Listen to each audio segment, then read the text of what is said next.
पवित्र पिता परमेश्वर, प्रभु यीशु मसीह के नाम से आपका दिल से हम धन्यवाद करते हैं, क्योंकि आदर महिमा स्तुति सब तेरे हैं। राज्य तेरा है, पराक्रम तेरा है, महिमा भी तेरी है और सामत भी तेरा है। पिता प्रभु यीशु मसीह के नाम से हम आपके पवित्र नाम को ऊंचाते हैं। इन स्तुति, आराधना, धन्यवाद और जय के गीतों के द्वारा हम आपकी महिमा करते हैं और आपकी इबादत करते हैं।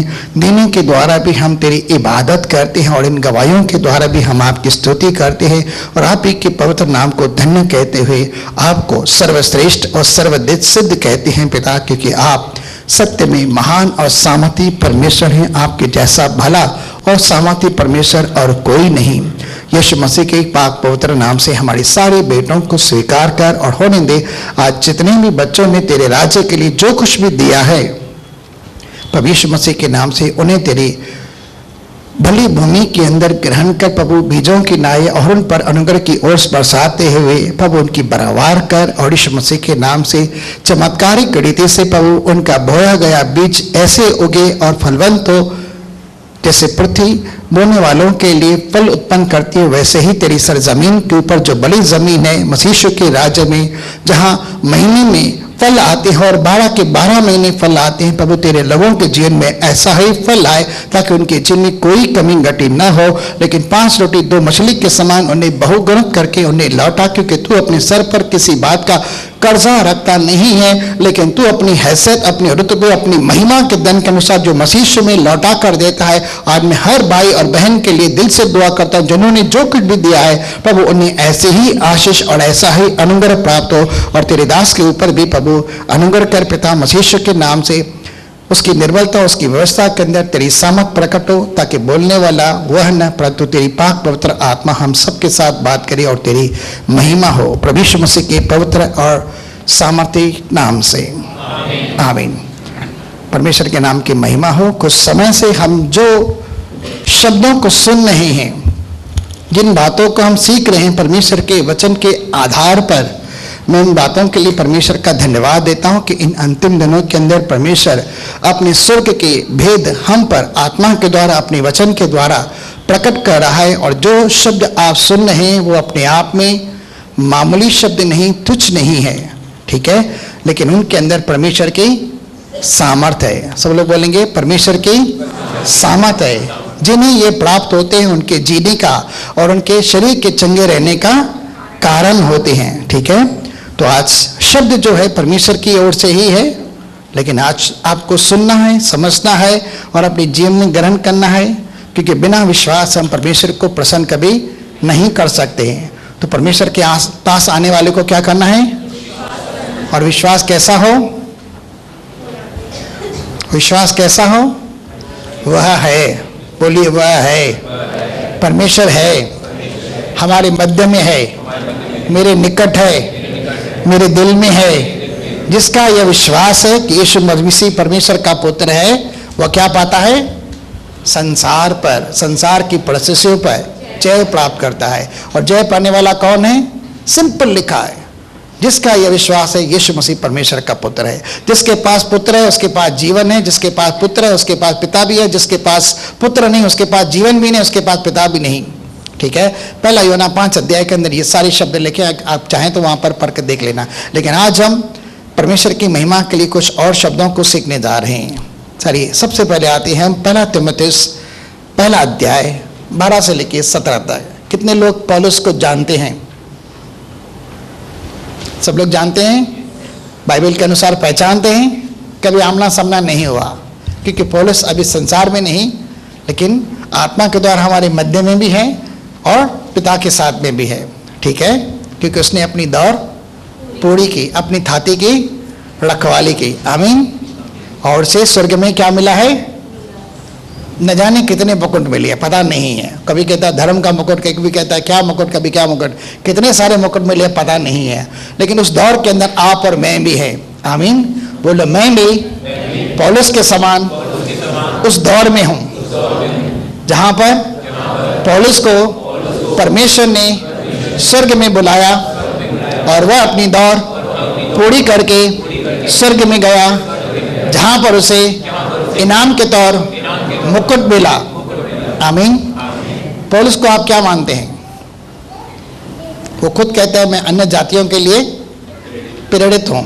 और प्रेरित का मतलब जो हमें परमेश्वर, हाँ बोलिए, हाँ ठीक है, प्रेरित का मतलब परमेश्वर के द्वारा एक उपाधि है। हालांकि परमेश्वर प्रभु यीशु मसीह ने जब वह पहाड़ से उतरा था तो उसने 12 चेलों को चुना था, उसी ने उन्हें प्रेरित भी कहा, ठीक है। उसने उन्हें सिखाया, कुछ समझाया, कुछ अधिकार दिए, कुछ सामर्थ दिया, शांति दी, सामर्थ्य दिया और अभिषेक दिया बाद में जाकर, और उन्होंने नाना प्रकार के बड़े बड़े काम किए। और उसने कहा कलीसिया को बनाना, उसे स्थिर करना, उनकी रखवाली करना, उन्हें चराना, उन्हें खिलाना, उनकी संभाल करना और उन्हें आत्मिक दृष्टि से बढ़ावा देना, और तुम मेरे प्रति भी विश्वास योग्य बने रहना। और भंडारी के अंदर यह बात पाई जाती है कि वह परमेश्वर के प्रति वफादार रहे। और पौलुस यह कहता अपने लिए भी कि वे मनुष्य हमें परमेश्वर के भले वेदों का भंडारी जाने। आमीन। पहला तीमुथियुस पहला अध्याय 12 से लेकर हम 17 तक पढ़ते हैं। और मैं अपने प्रभु मसीह यीशु का, जिसने मुझे सामर्थ दी है, धन्यवाद करता हूं। क्या पौलुस को सामर्थ मिली थी? क्या कौन सी सामर्थ मिली थी? हम सब जानते हैं क्या हुआ था उसके साथ। थोड़ा हम सीखेंगे और बाद में हम अपने मुद्दे के ऊपर आ जाएंगे। क्या पौलुस को पवित्र आत्मा का सामर्थ और अभिषेक मिला था? ठीक है। मैं अपने प्रभु यीशु मसीह का, जिसने मुझे सामर्थ दी है, पवित्र आत्मा का अभिषेक दिया हुआ है, धन्यवाद करता हूं। क्या आप परमेश्वर को धन्यवाद देते हैं? आपके जीवन के अंदर जो कुछ भी परमेश्वर ने दिया है, जो आशीषें दी है, जो उपलब्धियां दी हैं, जो अधिकार दिए हैं, जो दान दिए, जो वरदान दिए हैं, जो कुछ भी फल दिए हैं, आत्मिक अस्त्र शस्त्र दिए हैं, और जिस बुलाहट से आपको बुलाया है, क्या आप उसके प्रति धन्यवाद देते हैं? कई बार तो हम जानते हैं कि हमें क्या पता कुछ मिला भी है कि नहीं मिला है, ठीक है, लेकिन किसी ने बहुत अच्छा गीत गाया, कुछ मिले न मिले प्रभु की स्तुति हो। आप धन्यवाद करते रहो, क्योंकि ये परमेश्वर की इच्छा है हर बात में धन्यवाद करना, ठीक है। उसने मुझे विश्वास योग्य समझकर, सबसे बड़ी बात, विश्वास योग्य समझकर, क्या परमेश्वर आपको और मुझको विश्वास योग्य समझता है? क्या आप विश्वास के लायक हैं?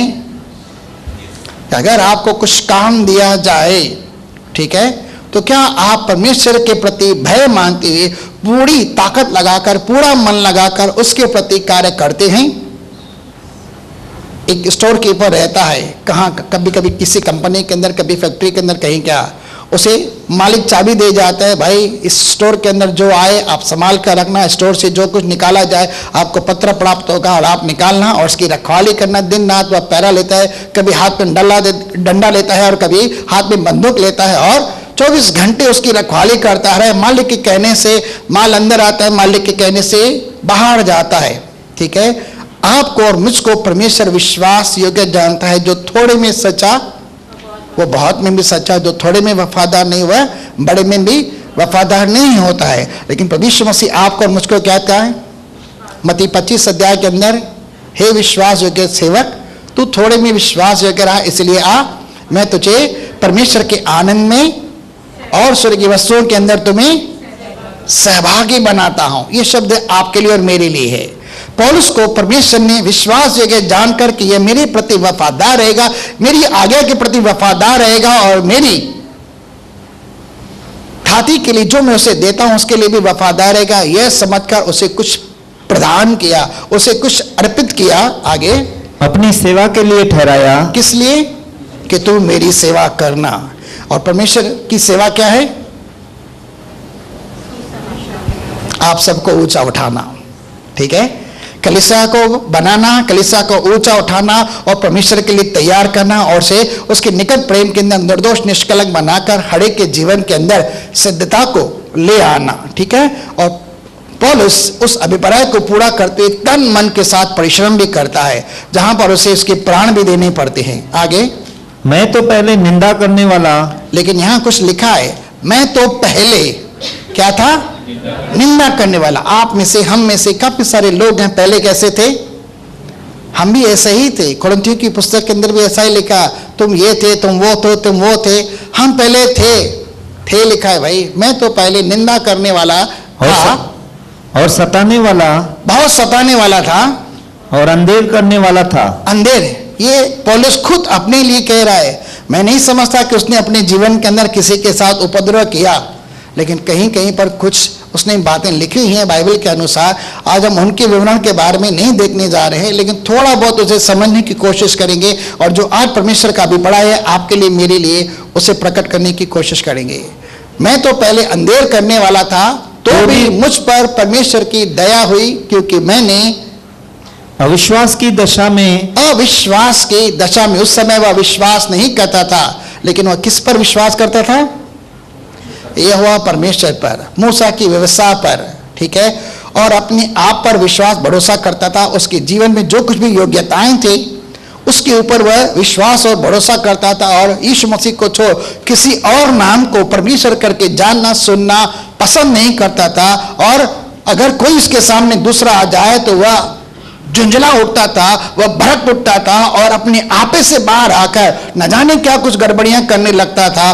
पौलुस के जीवन के अंदर ऐसा था, और वह बहुत कुछ उस समय अनजाने के अंदर अविश्वास की दशा के अंदर गड़बड़ करता है। इसलिए वह अपने आप को ऐसा कहता है, मैं अंधेर करने वाला, सताने वाला और निंदा करने वाला था। मुझे नहीं लगता कि पौलुस ने अपने जीवन में किसी की निंदा की। आपको लगता है? कहीं बाइबल में पढ़ते हैं, लेकिन हो सकता है बचपन में, जवानी में किया हो। अगर वो बोलता है तो ठीक है, हम लोग मान लेते हैं, ठीक है। आगे, क्योंकि मैंने अविश्वास की दशा में बिन समझे बूझे ये काम किए थे, ये सब काम किए थे, ठीक है। अगर कल की तारीख में आप और मैं अपने आप को देखते हैं हमारे जीवन के अंदर अनजाने में अविश्वास की दशा के अंदर, तो इससे भी हजारों गुना बड़े काम हुए हैं। और हमें से, मैं आपके बारे में नहीं जानता, लेकिन मैं अपने आप बारे में कहता हूं, क्योंकि मैं भी पहले जमाने के अंदर ऐसा ही था। जिन बातों से परमेश्वर को चिढ़ लगती थी, जिन बातों से परमेश्वर को गिरना आती थी, मैं वही काम करता था। हालांकि बहुत तरह से मैं परमेश्वर के नाम की निंदा करने वाला था, ठीक है। मैं उस जमाने की बात कर रहा हूं अपने लिए भी, लेकिन इस समय मैं अपने आप को पौलुस के साथ कंपेयर नहीं कर रहा हूं, ठीक है, इस बात के अंदर नहीं। लेकिन पौलुस के विषय में कुछ एक बात वेद की प्रकट करना चाहता हूं। आगे, ये सब काम मैंने अविश्वास की दशा में बिन सोचे समझे किए, ठीक है। अब कौन से काम किए हम सब जानते हैं। एक मिनट के लिए रुकते हैं, फिर यहां पर आते हैं। पौलुस का जीवन ऐसे था, वो गमलीएल के चरणों के अंदर बैठा पड़ा, उसने व्यवस्था की अच्छी शिक्षा दी, और व्यवस्था के लिए उसके दिल के अंदर बहुत धुन थी, लगन थी। यहोवा परमेश्वर के लिए, मूसा की व्यवस्था के लिए उसके जीवन में बहुत चाह थी, और अपने भाई बंधुओं के साथ वह इसी मत के अंदर बहुत ही बढ़ते जाता था। लेकिन जब उसने यीशु मसीह के बारे में सुना कि न जाने कौन लोग हैं प्रेरित, और न जाने कितनी कलीसियाएं खड़ी हो रही, कई सारे लोग विश्वास के अंदर जा रहे हैं और यीशु मसीह को उद्धार करता मसीहा करके मान रहे हैं, वह बहुत ही आग बबूला हो गया। और उसने महायाजकों से भी लेटर प्राप्त किया, और क्या करना था? वो उन्हें सताने के लिए आगे बढ़ता था। जब एक मनुष्य प्रचार कर रहा था, स्तिफनुस, जो अब्राहम के जमाने से लेकर आकर यीशु मसीह तक प्रचार कर रहा है, वह इतना बेकाबू हो जाता है कि कुछ लोग कपड़े उतार कर जब स्तिफनुस को मार रहे हैं, पत्थरवाह कर रहे हैं, वो उनके कपड़ों की रखवाली कर रहा है। और वह खुद कह रहा है आखिरी अध्याय के अंदर, 7 करेतों की पुस्तक 7 अध्याय के आखिरी वचन में, मैं उसके मर्डर के अंदर, मैं उसके खून के अंदर सहमत था। हाँ, स्तिफनुस को मार दिया जाए, पत्थरवाह किया जाए, ठीक है, क्योंकि ये यीशु मसीह को उद्धार करता मसीहा कहता है, हम यहोवा परमेश्वर को छोड़ और किसी को नहीं मानते, हमारे लिए यहोवा परमेश्वर ही महान है, और किसी और को परमेश्वर करके मानना या उद्धार करता करके मानना या मसीह करके मानना, ये निंदा की बात हुई। और वह सुन नहीं सका, और इसलिए उसने कहा इसे मार डालो, और उसे पत्थर मार मार कर स्तिफनुस जैसे मनुष्य को मार डाला। और कहता है मैं इस मर्डर के अंदर शामिल था। और उसके बाद तो कलीसियाओं के ऊपर सताव आरंभ हुआ, और पौलुस कलीसियाओं के अंदर घुस घुस कर पासवानों को भी मारता है, प्रेरितों को भी मारता है, कलीसिया के जो लोग हैं उन्हें घसीट घसीट कर जेल खानों के अंदर डालता है, जिसके अंदर काफी कुछ लोगों को हानि भी हुई, कुछ लोग तो मर भी गए। लेकिन ये सब जो कुछ भी काम उसने किए, वो कहता है मैं अविश्वास की दशा के अंदर कह रहा, बिन सोचे समझे किया है। लेकिन उन्हीं दिनों के अंदर जब उन्हें महायाजक के द्वारा पत्र प्राप्त होता है, दमिश्क के जंगलों से होकर जा रहा है कलीसिया को सताने के लिए, कलीसिया के लोगों को पकड़ने के लिए, तो अचानक उसका एनकाउंटर प्रभु यीशु मसीह के साथ जंगल में हो जाता है, उसकी बड़ी ज्योति देखता है और वह उससे बात करता है, हे शाऊल तू मुझे क्यों सताता है। तब वह पूछता है, भाई प्रभु तू कौन? वो कहता है, मैं यीशु जिसे तू सता रहा है। जबकि पौलुस कलीसिया को सता रहा है, लेकिन यीशु मसीह उसके विषय में कह रहा है कि तू मुझे सता रहा है। उस समय तो वह समझ नहीं पाया, कुछ समय के लिए 3 दिन के लिए वो अंधा हो गया, उसने कुछ न खाया न पिया, वह उसी उधेड़ बुन के अंदर रहा, उसी सोच समझ के अंदर रहा। यह जो ज्योति मेरे सामने प्रकट हुई, यह जो इस तरह से कोई मुझसे आकर मिला, यह कौन हो सकता है? मैं तो कलीसिया को सताने के लिए जा रहा था, मैं तो परमेश्वर का काम कर रहा था, उसके नाम की जो निंदा हो रही थी उन सब को मैं घसीट कर जेल खाने के अंदर डाला था। यह कौन सी ज्योति है जो मेरे सामने प्रकट हुई? 3 दिन लगे उसे इस बात को समझने के लिए कि मेरे साथ जो कुछ भी हुआ वह खुद मसीहा था, वह उद्धार करता था। उसने मुझे दर्शन दिया, मेरे जीवन के अंदर उसने एक बड़ी बुलाहट दी है। और पौलुस आगे चलकर प्रेरितों की पुस्तक में कह रहा है कि यीशु मसीह ने मुझे दर्शन देकर मेरे जीवन के लिए एक बड़ी बुलाहट को भी दिया और मुझे अन्य जातियों के लिए प्रेरित भी ठहराया। ये खुद वह कह रहा है। हम वचन के आधार पर ही चल रहे हैं करके, लेकिन बहुत फास्ट जा रहा है क्योंकि मुझे अपने मुद्दे को पूरा करना है और 8:15 बज चुके हैं। उस समय वह बपतिस्मा भी लेता है और बपतिस्मा लेकर अब क्या आता है, उसी प्रभु यीशु मसीह का आगे चलकर वह प्रचार भी करता है कि यही मसीह और प्रभु है और यही संसार का उद्धार करता है, और इसी बात का वह प्रचार कर रहा है। ठीक है, लेकिन पौलुस के जीवन में कल तक जो ये निंदा करने वाला था, कल तक जो अंधेर करने वाला था, कल तक जो कलीसियाओं को, लोगों को मारकर घसीट कर जेल खाने के अंदर डालने वाला था, अगर परमेश्वर ऐसे पौलुस को, शाऊल में से पौलुस परिवर्तित कर सकता है, तो क्या परमेश्वर आपको और मुझको पौलुस के समान सामर्थ नहीं दे सकता? क्या आपके लिए, मेरे लिए ऐसी बुलाहट नहीं रख सकता? क्या हम सबको इसी तरह से चुन नहीं सकता? एक सवाल है। चलिए आगे बढ़ते हैं। पौलुस के जीवन के विषय में हम चंद और बातों को देख रहे हैं। 17 तक जाएंगे। और हमारे प्रभु का अनुग्रह उस विश्वास और प्रेम के साथ जो मसीह यीशु में है बहुतायत से हुआ। पौलुस खुद कहता है, मेरे ऊपर मसीह यीशु में परमेश्वर का अनुग्रह बहुतायत से हुआ। क्या आप सबके ऊपर परमेश्वर का अनुग्रह नहीं हुआ? किसके ऊपर नहीं हुआ भाई? हाथ उठाएं। मैं ही खाली उठा रहा हूं। नहीं, मेरे ऊपर तो जबरदस्त हुआ है। ठीक है, आगे।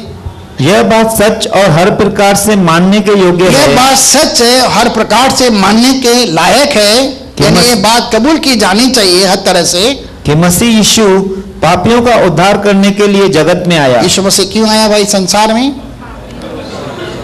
परमेश्वर ने तो अपने प्रेम की भलाई प्रकट की कि मैं आप सबसे प्यार करता हूं। इस भलाई को प्रकट करने के लिए उसने अपने इकलौते पुत्र को आपके लिए, मेरे लिए संसार में भेजा। क्यों भेजा?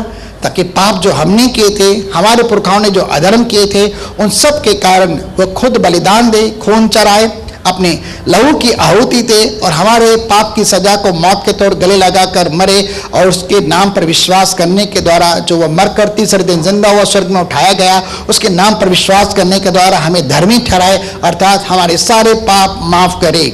ठीक है, वही कहता है यह बात सच है कि हर प्रकार से मानने के योग्य है कि मसीह यीशु पापियों का उद्धार करने के लिए आया। कभी कहीं पर भी नहीं लिखा गया है कि यीशु मसीह ने पापी के ऊपर उंगली उठाई, दोष लगाया, या उसे नरक के अंदर भेजने के लिए धमकी दिया, नहीं, या किसी को डराया, कुछ भी नहीं।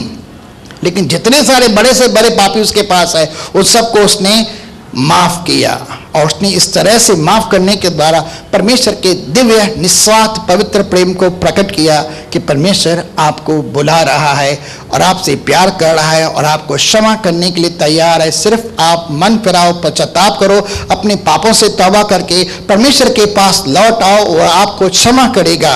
इस विषय में वह और भी कुछ कह रहा है कि मसीह यीशु पापियों का उद्धार करने के लिए जगत में आया, जिनमें सबसे बड़ा मैं हूं। जिसमें सबसे बड़ा मैं हूं। क्या हम कह सकते हैं पौलुस सबसे बड़ा पापी है?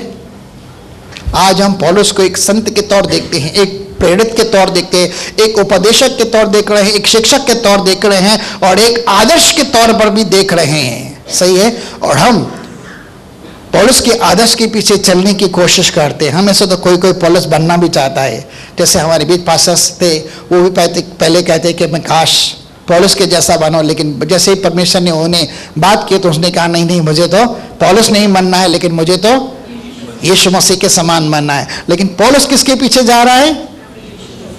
प्रभु यीशु मसीह के पीछे जा रहा है, तो पौलुस अगर यीशु मसीह को फॉलो कर रहा है तो आपको और मुझको किसको फॉलो करना है?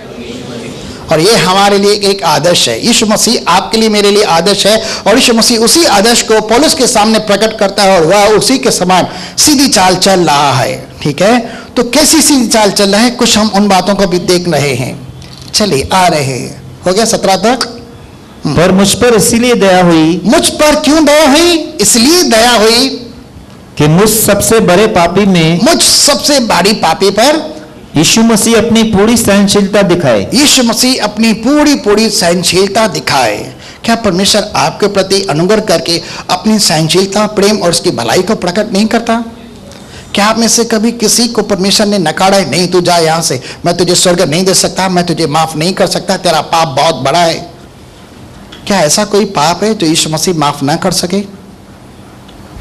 नहीं, ऐसा कोई पाप नहीं सिवाय पवित्र आत्मा की निंदा के, जिसको न इस लोक में क्षमा किया जा सकता है, न स्वर्ग लोक के अंदर क्षमा किया जा सकता है। आगे, कि जो लोग उस पर अनंत जीवन के लिए विश्वास करेंगे, जो लोग यानी आप और मैं उसके ऊपर, यीशु मसीह के ऊपर अनंत जीवन के लिए आशा रखते हैं कि प्रभु जब तू आएगा बादलों पर, हम तेरे साथ स्वर्ग में जाएंगे, क्योंकि तू उद्धारकर्ता मसीहा है, तो हमें मौत से बचाता है, नरक से बचाता है और अनंत निवासों के अंदर ले चलता है। हम तुझ पर ऐसा विश्वास करते हैं और तेरी आशा रखते हैं कि तू आएगा और हमें ऐसा प्रदान करेगा। उनके लिए मैं एक आदर्श बनूं। मैं क्या बनूं? ऐसे लोग जो विश्वास करते हैं, भरोसा करते हैं, उनके लिए मैं आदर्श बनूं। थोड़ी देर के लिए अंदर चल रहे हैं और आगे चल रहे हैं। अब सनातन राजा अर्थात हाँ। अविनाशी अनदेखे अद्वैत परमेश्वर का आदर और महिमा युगान युग होती रहे, आमीन। ओके, चलिए अब चल रहे हैं। पौलुस को परमेश्वर ने पवित्र आत्मा से अभिषेक किया, और उसके साथ क्या होता था? जैसे यीशु मसीह के जीवन में अद्भुत कार्य होते थे, वैसे ही अद्भुत कार्य उसके साथ हो रहे हैं। चलिए थोड़ी देर के लिए हम पढ़ते हैं प्रेरितों की पुस्तक 19 अध्याय उसका 12 शब्द है। प्रेरितों 19:12। यहाँ तक कि रुमाल और अंगोशे उसकी देह से शुलवाल कर बीमारों पर डालते थे। क्या हो रहा है देखिए, यहाँ पर पौलुस जो अंधेर करने वाला है, सबसे बड़ा पापी है, दूसरी की तरफ से कह रहा कि मैं हत्यारा हूं, और ये सब अंधेर, ये निंदा मैंने अनजाने में अविश्वास की दशा के अंदर की, लेकिन परमेश्वर मुझ पर मसीह में अनुग्रह करके मेरे जीवन में अपनी पूरी सहनशीलता को प्रकट करता है, और मुझे एक दुनिया के लिए, ऐसे लोगों के लिए जो उसके नाम पर विश्वास और आशा करते हैं, आदर्श बनाता है, और मेरे द्वारा जो बड़े बड़े काम करता है कि मुझे आत्मा से भरता है, अभिषेक देता है, एक बड़ी बुलाहट से बुलाता है, और मेरे द्वारा जो बड़े बड़े कार्य कर रहा है वो क्या हो रहे हैं देखिए। यहां तक कि रुमाल और अंगोशे उसकी देह से सिर्फ छुए जाते थे, बीमारों पर डालते थे, और बीमारों पर डाले जाते। न प्रार्थना है, न आराधना है, न स्तुति है, न उपवास है, न आंसू है, कुछ भी नहीं है। यहाँ पर सिंपल रुमाल निकाला गया, पौलुस से छुआ गया और किसी बीमार के ऊपर रखा गया, चद्दर को उसके साथ लगाया गया, किसी दुष्ट आत्मा को इंसान के ऊपर लगाया गया, कुछ भी नहीं हुए। लेकिन वहां पर क्या हो रहे हैं? मिरेकल्स हो रहे हैं। कौन से कैसे मिरेकल्स हो रहे हैं देखते हैं। और उनकी बीमारियां जाती रहती थी, बीमारियां, बड़ी से बड़ी बीमारियां, लाइलाज से लाइलाज बीमारियां भी पौलुस के साथ सिर्फ रुमाल टच करने के द्वारा, उस रुमाल को जब बीमार के ऊपर रखा जाता है, बीमारी दूर हो जाती है। कुछ भी नहीं हो रहा है करके भाई, न प्रार्थना हो रही, न आराधना हो रही, न उपवास हो रहा है, न विनती हो रही, न स्तुति आराधना हो रही, न आंसू पर, कुछ भी नहीं हो रहा है। सिंपल टच और हो गया। आप समझते हैं? थोड़ा समझने की कोशिश करना जो मैं समझाने की कोशिश कर रहा हूं। आगे, और दुष्ट आत्माएं उनमें से निकल जाया करती थी। पास्टर जी खड़े रहते आधा घंटा, दुष्ट आत्मा बोले निकल बाहर, निकल बाहर, और टाइम लग जाता है दुष्ट आत्मा को निकलने में। यहाँ पर कुछ भी बोला नहीं जा रहा है, कोई धमकी नहीं दी जा रही, कोई भी नहीं किया जा रहा है, कुछ भी नहीं किया जा रहा है। सिंपल रुमाल छुआ गया, दुष्ट आत्मा के ग्रस्त इंसान के ऊपर लगाया गया और दुष्ट आत्मा निकल जाती थी। आप समझ सकते हैं उसके ऊपर कितना बड़ा अभिषेक है, कितनी बड़ी ताकत है उसके ऊपर, कितना सामर्थ है उसके ऊपर। लेकिन कौन था पौलुस? बोलो, निंदा करने वाला, हत्यारा, अंधेर करने वाला, मारने वाला। अगर प्रभु यीशु मसीह उसके अंदर अपनी पूरी धीरज और सहनशीलता को प्रकट कर सकता है और उसे अपनी महिमा के लिए नाम लेकर बुलाता है कि मैं तुझ में अपने आप को प्रकट करना चाहता हूं, जैसे पौलुस कहता है गलातियों की पुस्तक के अंदर, जब परमेश्वर की इच्छा हुई कि मुझ में अपने पुत्र को प्रकट करे तो मैंने लहू और मांस से सलाह नहीं की। ठीक है, मुझ में अपने पुत्र को प्रकट कर। तो मैंने किसी से सलाह मशवरा नहीं की। तो यीशु मसीह को परमेश्वर उसके अंदर प्रकट करना चाहता था कि यीशु मसीह क्या कुछ कर सकता है। वह अभिषेक और वह पवित्र आत्मा, वह सामर्थ्य अंदर थे कि ऐसे एक पापी मनुष्य के अंदर, जैसे संसार शायद पाप के कारण सजा भी दे सकता था लेकिन नहीं दिया, लेकिन परमेश्वर अगर ऐसे इंसान को इस्तेमाल कर सकता है तो क्या परमेश्वर के पास आने वाले के साथ परमेश्वर कोई पक्षपात कर सकता है? क्या आपका पाप इतना बड़ा है कि परमेश्वर आपको इस्तेमाल नहीं कर सकता, आपको अभिषेक नहीं सकता, आपको पवित्र आत्मा का सामर्थ नहीं दे सकता? किसी झूठ में मत आना, किसी भ्रम में मत आना, किसी की बातों में मत आना। परमेश्वर आपको भी वैसे ही इस्तेमाल कर सकता है। आमीन। 15-16 यूहन्ना की पुस्तक में प्रभु यीशु मसीह क्या कह रहा है, चलिए पढ़ते हैं। यूहन्ना 15-16। तुमने मुझे नहीं चुना, परंतु मैंने तुम्हें चुना है और तुम्हें ठहराया ताकि तुम जाकर फल लाओ और तुम्हारा फल बना रहे, कि तुम मेरे नाम से जो कुछ पिता से मांगो वह तुम्हें दे। अब आप सिर्फ बुलाए गए नहीं हैं, बाइबल में लिखा है बुलाए तो बहुत गए हैं लेकिन चुने हुए थोड़े हैं। लेकिन यहाँ पर यीशु मसीह आपको क्या करे, आज शब्द के द्वारा, आत्मा के द्वारा आप बुलाए भी गए हैं, तो आपको चुना भी गए और आपको अपॉइंट भी किए गए, नियुक्त भी किया गया किसी खास मकसद को अंजाम देने के लिए, किसी खास मिशन को अंजाम देने के लिए आपको नियुक्त भी किया गया है। वह मिशन सिर्फ आप ही पूरा कर सकते हैं और आपको छोड़कर और कोई नहीं है। और परमेश्वर ने आपको खास अभिप्राय के लिए, एक खास पर्पस के लिए, एक उद्देश्य के लिए, एक इच्छा के लिए बुलाया है, चुना है और नियुक्त किया है। आपको छोड़ और कोई नहीं कर सकता, वो आप ही को करना है तो करना है। ठीक है, आगे चलते हैं और बातों के अंदर। ठीक है, और पौलुस कैसे सेवा करता है इस विषय में हम कुछ शब्द पढ़ रहे हैं। प्रेरितों की पुस्तक 23 अध्याय 1 वचन। पौलुस ने महासभा की ओर टकटकी लगाकर देखा और कहा, हे भाइयों, मैंने आज तक परमेश्वर के लिए बिल्कुल सच्चे विवेक से जीवन बिताया। कैसे जीवन बिता रहा है पौलुस? कल तक का इतना बड़ा पापी, ठीक है, लेकिन आज मसीह यीशु में वह संत है। न जाने उसके नाम से कितने स्कूल, विद्यालय, चर्चेस खुले हुए, संत पॉल, सेंट पॉल, न जाने क्या कुछ उसके नाम से है। आज उसका नाम बहुत अद्भुत है और परमेश्वर ने उसे इतनी बड़ी उपाधि भी दी हुई है।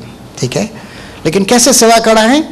पढ़िए तो एक शब्द ही पढ़ना उसके ऊपर, मैंने आज तक परमेश्वर के लिए बिल्कुल, सब लोग बोलेंगे।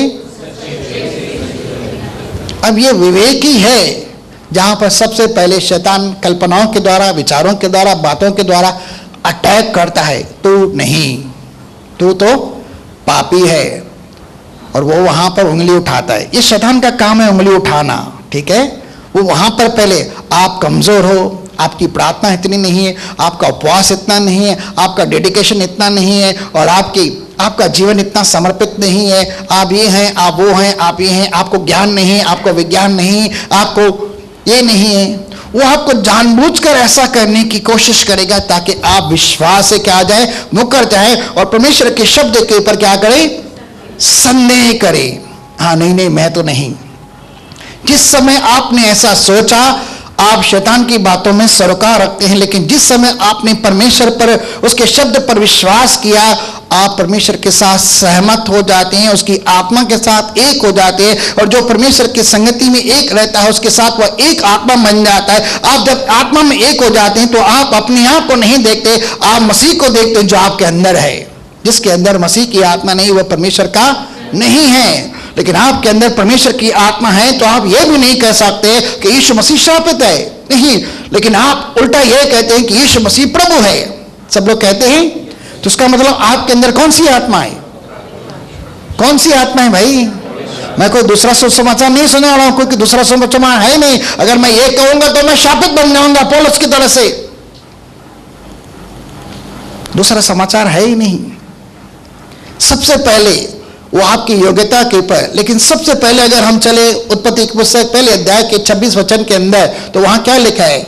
हम मनुष्य को बनाएंगे कैसे? अपने स्वरूप और अपनी समानता में। क्या आदम और हवा परमेश्वर के स्वरूप और समानता के अंदर बने थी? लेकिन शैतान ने आकर कैसे गुमराह किया? तुम फल खाओगे तो परमेश्वर के समान बन जाओगे और निश्चय न मरोगे। कितना बड़ा धोखा दे दिया। और उसके झांसे के अंदर आ गया और उन्होंने मृत्यु को देखा और फल खा लिया। परमेश्वर ने उन्हें निकाल दिया और महिमा से वंचित हो गए। तो शैतान इसी तरह से सबसे पहले तो मन के अंदर डाउट पैदा करने की कोशिश करता है। जो परमेश्वर का वचन कहता है वो आप नहीं हो, क्योंकि आपको आपकी योग्यता दिखाता है, आपका पाप दिखाता है और आपके ऊपर गिल्ट एंड कंडेमनेशन की आत्मा ले आता है, जिसके कारण आप हृदय से भी हट होते हैं और आपका विवेक जागृत हो जाता है और आपको लगता है आप ऐसे ही हैं वाकई। और ऐसा लगता है जैसे शैतान आपके साथ सत्य में बात कर रहा है, जबकि वह बहुत ही शातिर है झूठ बोलने में, बहुत माहिर है झूठ बोलने में, और हम उसके झूठ के अंदर आ जाते हैं और समझने लगते हैं।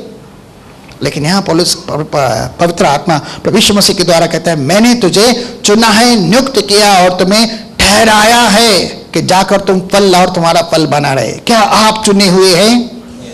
क्या आप परमेश्वर के स्वरूप समानता में हैं? क्या आप परमेश्वर के तुल्य हैं?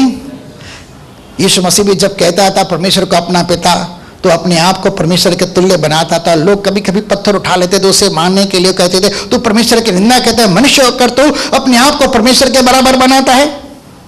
उसने भाई आप ही के शब्द में लिखा है, भजन संहिता के अंदर लिखा है कि तुम सबके सब परम प्रधान परमेश्वर के पुत्र हो, तुम सबके सब ईश्वर हो, और मैं परमेश्वर के शब्द को ले रहा हूं। अगर आप परमेश्वर के शब्द को लेते हैं तो आप वो हैं। दुनिया चाहे विश्वास करे ना करे, शैतान चाहे विश्वास करे ना करे, लेकिन आप वो हैं जो परमेश्वर कह रहा है। एक जोरदार ताली देते हैं परमेश्वर की महिमा के लिए। अब पौलुस सेवा कैसे कह रहा है? सच्चे विवेक के साथ, जिसके हृदय के अंदर गिल्ट एंड कंडेमनेशन नहीं है, जो अपने पाप को नहीं देखता, लेकिन वहां पर मसीह के लहू के द्वारा अपने हृदय को शुद्ध देखता है। उसका जमीर, उसका विवेक, उसका कंसाइंस, उसका कॉन्शियस जब शुद्ध हो जाता है, वह शुद्ध विवेक के साथ सेवा करना। हालांकि पौलुस को सब बातें ये याद है, उसके जहन के अंदर ये सारी बातें कि कल मैं क्या था, और वह तीमुथियुस को ये पत्र लिखकर अपने बारे में बताता कि मैं ये था, लेकिन अब मैं नहीं हूं, क्योंकि मैंने, और शब्दों को हम सुन रहे। चलिए 2 कुरिन्थियों 1 और 2 शब्द पढ़ते हैं।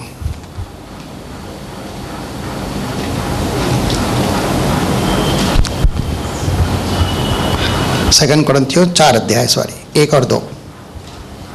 इसीलिए जब हम पर ऐसी दया हुई कि हमें यह सेवा मिली, तो हम हियाव नहीं छोड़ते। हम हिम्मत नहीं छोड़ते, बहुत हिम्मत के साथ, हियाव के साथ यह सेवा करते रहते हैं, क्योंकि हम पर मसीह में यह अनुग्रह बहुतायत से हुआ और हमने मसीह का अनुग्रह व्यर्थ जाने नहीं दिया। परंतु हमने लज्जा के गुप्त कामों को त्याग दिया। क्या हो रहा है? जिन बातों से हम लज्जित होते से, उन कामों का क्या किया है? उसने छोड़ दिया। क्या आपने, मैंने अपने जीवन के अंदर बुरे कामों को, जिससे लज्जा होती है, जहां पर हमारा विवेक बार बार जागृत हो जाता है, हमारे पाप के कारण जब घड़ी घड़ी बुराई करते हैं, घड़ी घड़ी पाप करते हैं, घड़ी घड़ी आदतें कमजोरी के अनुसार, वो कमजोरी इतनी भयानक बन जाती है, इतना तीव्र रूप ले लेती है, इतना विशाल रूप लेती है कि हमारे सामने एक जायंट के तौर खड़े हो जाती है, गोलियत के समान, और आकर कहती है कि तू तुच्छ है, तू मुझे नहीं मार सकता। वह आदत, वह पाप, वह कमजोरी हमारे सामने इतनी बड़ी खड़ी हो जाती है, वो कहती है।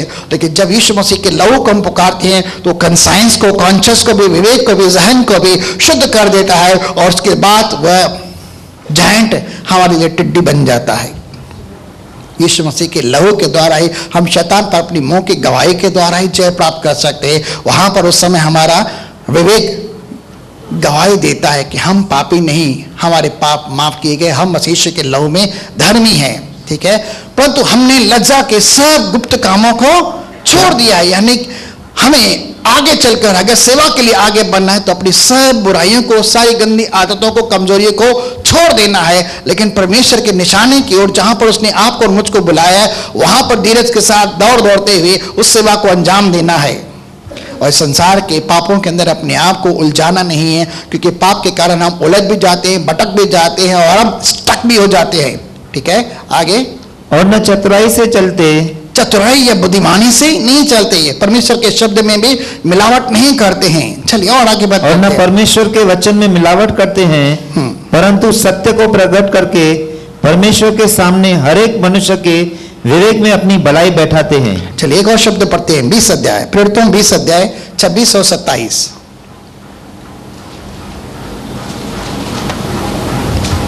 प्रेरितों 20 26 27। इसीलिए मैं आज के दिन तुमसे गवाही देकर कहता हूं यहाँ पौलुस गवाही दे रहा है आज के दिन आपके सामने कि मैं सबके लहू से निर्दोष हूं। सबके खून से, सबके मर्डर से मैं निर्दोष हूं। क्या कोई अपने आप के साथ निर्दोष साबित कर सकता है? क्या ही धन्य है वह मनुष्य जिसे परमेश्वर पापी न ठहराए। क्या ही धन्य है वह पुरुष मनुष्य जिसके पापों का हिसाब न ले, उसके पाप ढापे जाए।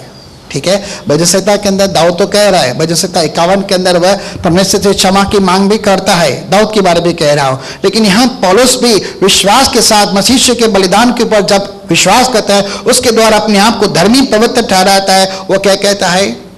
परमेश्वर प्रभु यीशु मसीह ने मेरे सारे अपराध माफ किए, इसलिए मैं खुद गवाही देता हूं कि सबके खून से जो मैंने बिन सोचे समझे किए थे, अंधेर किया था, निंदा की थी, उन सब पापों से परमेश्वर ने मुझे क्षमा किया है। और इसलिए आज के दिन तुम सबके सामने मैं गवाही देता हूं कि मैं सबके खून से निर्दोष हूं। क्या आप निर्दोष हैं? किसके द्वारा? प्रभु यीशु मसीह के द्वारा आप ये गवाही दे सकते हैं। और यही सच्ची गवाही है कि आप मसीह यीशु में धर्मी हैं। आपके ऊपर अब कोई गिल्ट एंड कंडमनेशन का इल्जाम नहीं है। अब जो मसीह यीशु में उन पर दंड की आज्ञा नहीं है। तो दंड देने वाला कौन? शैतान। किसके द्वारा? किसके बलबूते से? व्यवस्था से, क्योंकि व्यवस्था से ही उसे ताकत मिलती है और वह आकर लगाता है। लेकिन जब शैतान को ही परमेश्वर ने चुप करा दिया, उसे ही निकम्मा कर दिया और व्यवस्था का अंत कर दिया, तो न रीजन न क्या है, तो कौन देगा दंड? जब परमेश्वर आपकी ओर है तो कौन आपको दोषी करार देगा और कौन आपको दंड की आज्ञा देगा? वही है जो आपको निर्दोष करार देता है। यही बात पौलुस रोमियो की पुस्तक के अंदर लिख के कहता है, मैं सबके खून से निर्दोष हूं और मैं शुद्ध विवेक के साथ परमेश्वर की सेवा करता हूं। सेवा करने के लिए शुद्ध विवेक का होना बहुत जरूरी है। अगर पाप के साथ जिएंगे तो सेवा नहीं कर पाएंगे। इसलिए पाप को अपने हृदय से निकाल कर ले लो और परमेश्वर की सेवा के लिए आगे बढ़ो और लज्जा के सब गुप्त कामों को छोड़ दो और परमेश्वर को विश्वास करके जानकर आगे बढ़ते जाओ। चलिए और आगे बढ़ते हैं। मेरा फेवरेट वर्ड गलातियों 2:20।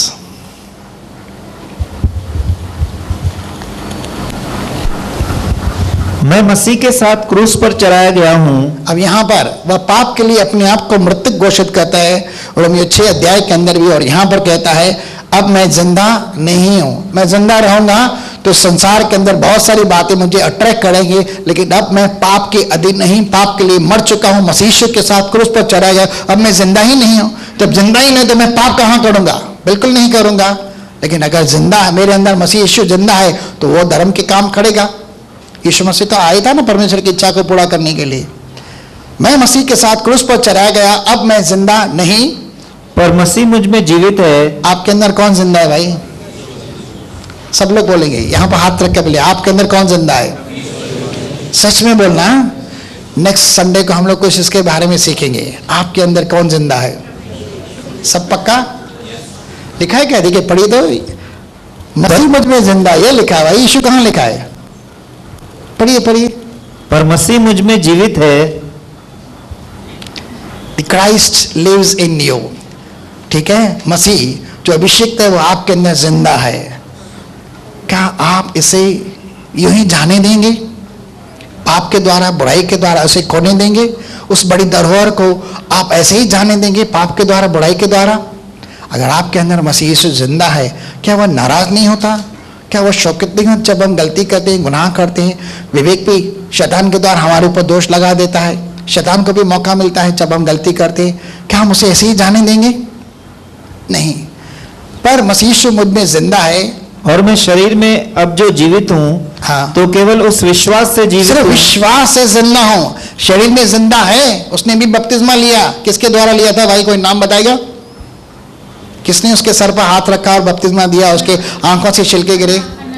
हनन्याह, ठीक है। हनन्याह ने उसके सर पर रखते, वो यीशु जो तुझे रास्ते पर मिला था दमिश्क जंगलों में, उसी ने मुझे आज्ञा दी है कि फिर से तू देख, ठीक है, और पवित्र आत्मा को ग्रहण करे। हनन्याह ने उसके ऊपर, जो यीशु मसीह का एक चेला था, उसके ऊपर हाथ रखे थे और उसी के द्वारा उसने बपतिस्मा लिया था और उसने पवित्र आत्मा को पाया था। क्या आपने बपतिस्मा पाया? पाया? पाया है 100%। आगे, जो परमेश्वर के पुत्र पर है, मैं जो विश्वास से जिंदा हूं सिर्फ परमेश्वर के पुत्र पर। हाँ। जिसने मुझसे प्रेम किया और मेरे लिए अपने आप को दे दिया। क्या यीशु मसीह ने आपसे प्रेम नहीं किया? आप में से ऐसा कोई है जो बोल सकता है मेरे साथ उसने कम प्यार किया, इसके लिए मेरी आज की परिस्थितियां ऐसी है? ऐसा कोई कह सकता है? किसके लिए उसने 2 कतरा खून बहाया हो, 2 चाबुक खाए हो? ऐसा है क्या? 2-4 कांटे से हो बाकी औरों के लिए? ऐसा है क्या? सबके साथ एक समान प्यार किया, ठीक है ना? जिसने मुझसे प्रेम किया और मेरे लिए अपने आप को दे दिया, जबकि उसने हम सब से महानतम और समान रीति से प्रेम किया। और पौलुस के साथ भी ऐसा ही हुआ। वह इस बात को जान गया, समझ गया, उसने अपने आप को क्या किया? अपना जीवन जीवित पवित्र भावता हुआ बलि के तौर पर परमेश्वर को अर्पित कर दिया कि प्रभु आज से मैं नहीं, तू जिंदा रहेगा और मैं तेरी सेवा करता। अब जो मैं जिंदा हूं तो सिर्फ तेरे लिए जिंदा हूं, अगर मेरे शरीर के अंग भी हैं तो सिर्फ तेरे लिए अर्पित है, जो रोमियो 6 के अंदर वर्णन करता है। आगे, मैं परमेश्वर के अनुग्रह को व्यर्थ नहीं ठहराता। हाँ, क्योंकि यदि व्यवस्था के द्वारा धार्मिकता होती तो मसीह का मरना व्यर्थ होता। ओके, रोमियो 15:16 2-3 शब्दों को हम पढ़ते हैं। रोमियो, मैं अन्य जातियों के लिए, आपके लिए और मेरे लिए मसीह यीशु का सेवक होकर, मसीह यीशु का सेवक बनकर परमेश्वर के सुसमाचार की सेवा, परमेश्वर के सुसमाचार, उसके पुत्र के विषय में जो सुसमाचार है उसकी सेवा करूं, याजक की नाई करूं। कैसे करूं? याजक को क्या होना पड़ता है? परमेश्वर के मंदिर के अंदर उस जमाने के अंदर सेवा करनी पड़ती। लेकिन आज मैं और हम क्या है? नए नियम के याजक है। कैसे सेवा करते हैं? पवित्र बनकर, मसीह के लहू के द्वारा, वचन के द्वारा, आत्मा के द्वारा पवित्र बनकर हम सेवा करते हैं, जिससे अन्य जातियों को मानो चराया जाना, अन्य जातियों का मानो चराया जाना, अन्य जाति को वो अर्पित करते जा रहा है परमेश्वर के प्रति सुसमाचार सुना के उन्हें अंधकार के वश में से आजाद करते हुए वो परमेश्वर के आगे भेंट के तौर देते जा रहा है। पवित्र आत्मा से पवित्र बनकर, पवित्र आत्मा से पवित्र बनकर, आपके अंदर पवित्र आत्मा है तो आप पवित्र हैं। पवित्र आत्मा से पवित्र बनकर ग्रहण किया जाए, परमेश्वर उसे ग्रहण करता है। आप और मैं मसीह यीशु में कबूल किए गए हैं, ग्रहण किए गए हैं। आप परमेश्वर के बेटे और बेटियां हैं, परमेश्वर के नजर में धर्मी पवित्र हैं। इसलिए अपने अंदर से उस भावना को ही, उस कल्पना को ही, उस विचार को ही अपने अंदर से निकालिए जो आपके ऊपर उंगली उठाता है। ये शैतान की ओर से हो सकता है आपने पाप किया भी हो उसके कारण भी, लेकिन जब आप मसीह के लहू को अपने हृदय के ऊपर ले आते, अपनी कॉन्शियस के ऊपर ले आते हैं, आप शुद्ध बन जाते हैं, तो शुद्ध विवेक के साथ आप सेवा कर पाएंगे। और पौलुस इसी ध्येय से वह सेवा कर रहा है। और क्या कर रहा है? आगे अगर कभी कभी गलती हो भी जाती है तो 1 कुरिन्थियों 9 अध्याय के 27 वचन में कह रहा है, मैं अपने ध्येय को मारता हूं, कूटता हूं और उसे वश में ले आता हूं। ऐसा ना हो कि दूसरों को मैं प्रचार करूं और इन्हीं बातों के अंदर अपने आप को दोषी पाऊं। क्या कर रहा हूं? अपने शरीर को मैं वश में ले आने के लिए कोशिश करता हूं मेरे जीवन से पाप ना हो। लेकिन फिर भी हमारे लिए, मेरे लिए स्वर्ग में एक याजक है, अर्थात प्रभु यीशु मसीह।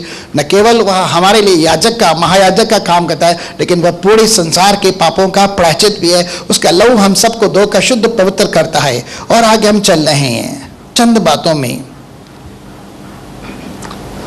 रोमियो 8 29 और 23, क्योंकि जिन्हें उसने पहले से जान लिया है। क्या परमेश्वर आपको मां के गर्भ से ही जानता है? उत्पन्न होने से ही? क्या जब आप मां के गर्भ में थे आपके ऊपर अभिषेक किया कि नहीं किया भाई? आगे, उन्हें पहले से ठहराया भी है। आप पहले से ही नियुक्त किए गए हैं, अपॉइंट किए गए हैं, ठीक है। आगे, कि उसके पुत्र के स्वरूप में होके। किसके स्वरूप में हो? आपके अंदर मसीह यीशु की झलक, मसीह यीशु का व्यवहार, मसीह यीशु का चाल चलन, मसीह यीशु का आदर्श, मसीह यीशु की शख्सियत, मसीह यीशु का इमेज, मसीह यीशु की समानता दिखनी चाहिए। ठीक है, क्योंकि जिसने उन्हें पहले से जान लिया, उन्हें पहले से ठहराया भी कि उसके पुत्र के स्वरूप में हो, ताकि वह बहुत भाइयों में पहलौठा ठहरे। आप और हम सब आपस में भाई बहन है, लेकिन हम सबका बड़ा भाई है, बोलो प्रभु यीशु मसीह। हाँ, आगे। फिर जिन्हें उसने पहले से ठहराया। देखिए यहाँ पर शब्द पढ़ना, काफी लोग पढ़ते हैं हमने महिमा को खो दिया। भाई ये शमूएल के जमाने की बात थी, जब एली याजक हुआ करता था, तब संदूक जब लूटा गया था तो महिमा चली गई थी, लेकिन अब महिमा आपके और मेरे जीवन के अंदर लौट कर आ गई है। देखिए क्या लिखा है, फिर जिसने उसने पहले से ठहराया, उन्हें बुलाया भी। क्या परमेश्वर की ओर से बुलाए गए हैं? सब लोग बोलेंगे भाई हाँ या ना? हाँ, ठीक है। और जिन्हें बुलाया उन्हें धर्मी भी ठहराया है। आप धर्मी हैं? ओके, आगे। और जिन्हें धर्मी ठहराया, जिनको परमेश्वर ने निर्दोष करार दिया, उन्हें महिमा भी दी है। क्या दिया है? अब महिमा का होना मतलब परमेश्वर जिसके योग्य हम कदापि कुछ न थे, उसके अनुग्रह कृपा के द्वारा उसने हमें फिर से अपनी महिमा का मंदिर बनाया, पवित्र आत्मा देकर। इस संसार में सुसमाचार के द्वारा मसीह यीशु में आपको जो सौगात मिली है, वह सबसे अधिक महत्वपूर्ण बात जो है वह है पवित्र आत्मा का आपके हृदय के अंदर होना, जो पुराने नियम में कभी कभार किसी किसी क्षण के लिए कुछ ही लोगों को प्राप्त हुआ करती थी, लेकिन आप सौभाग्यशाली है, वह पवित्र आत्मा आपको कभी छोड़ता नहीं, कभी त्यागता नहीं, और नाराज हो सकता है आपके साथ में, शोकित किया जा सकता है आपके कार्यों के द्वारा, लेकिन आपको कभी छोड़ता नहीं है। और यह महिमा जो खो दी थी अदन की वाटिका से, वह महिमा आपको मुझे मसीह यीशु में फिर से प्राप्त हुई है। देखिए लिखा है, उन्हें महिमा भी दी है, देने वाला नहीं है, दी है। तो ग्लोरी कहाँ है? महिमा का मतलब ग्लोरी ना भाई। Them he also glorify, last में लिखा है, and whom he justified them he also glorified। आपके अंदर क्या है? बोलो महिमा, महिमा का आत्मा। यीशु मसीह जो महिमा की आशा है वह हमारे अंदर रहता है, और उसने मुझे भी पवित्र आत्मा से अभिषेक किया है। अब मैं मेरे मुद्दे पर आता हूं। अगर परमेश्वर प्रभु यीशु मसीह अपने अनुग्रह के द्वारा ऐसे एक मनुष्य को जो कल निंदा करने वाला था, अंधेर करने वाला था, पासवानों को मारने वाला, बिलीवर्स को टॉर्चर करने वाला, कलीसियाओं को तोड़ने वाला, और ऐसे लोगों को घसीट घसीट कर जेल खालों के अंदर बंद करने वाला था, अगर परमेश्वर ऐसे स्तिफनुस जैसे लोगों को हत्या करने वाला इंसान था, जिसके अंदर वो खुद कहता है कि मैं हत्यारा हूं, उसके वध में मैं सहमत था, अगर ऐसे इंसान को पौलुस, शाऊल में से पौलुस बदल सकता है, तो क्या आपको परमेश्वर प्रभु यीशु मसीह बदल नहीं सकता? क्या आप बदल दिए गए हैं और आपको पता ही नहीं चला है? अब जो मैंने आपके सामने शब्द रखे, उन शब्दों से आपको क्या पता लगता है? आप थे या हैं? क्या थे और क्या हैं? थोड़ा समझने की कोशिश कीजिए। आज का थोड़ा लेसन टफ था, लेकिन समझने की कोशिश कीजिए। अगर पौलुस को यीशु मसीह पापी में से, मर्डरर में से संत बना सकता है, प्रेरित बना सकता है, तो आपको और मुझको नहीं। लेकिन करना क्या है? अपने अपने बड़े कामों से तौबा करनी है, विश्वास करना है, पश्चाताप करना है, अपने जीवन को परमेश्वर के हाथों में समर्पित करना है, परमेश्वर की इच्छा के निमित्त अपने आप को चलाना है, प्रार्थना के द्वारा परमेश्वर प्रभु यीशु मसीह को अपने जीवन के अंदर स्वीकार करना है और उसकी राहों पर चलना है। आपके द्वारा भी परमेश्वर बड़े बड़े काम कर सकता है, क्योंकि उसने आपको अभिषेक दिया है, अपनी आत्मा में से दिया है, आपको महिमा दी है, आपको चुना है, आपको बुलाया, आपको ठहरा है, धर्मी करार दिया है। तो परमेश्वर आपके द्वारा भी सब कुछ जो पौलुस के द्वारा कर रहा है, आपके द्वारा भी कर सकता है, और मैं विश्वास करता हूं करेगा। क्या जोरदार ताली दें?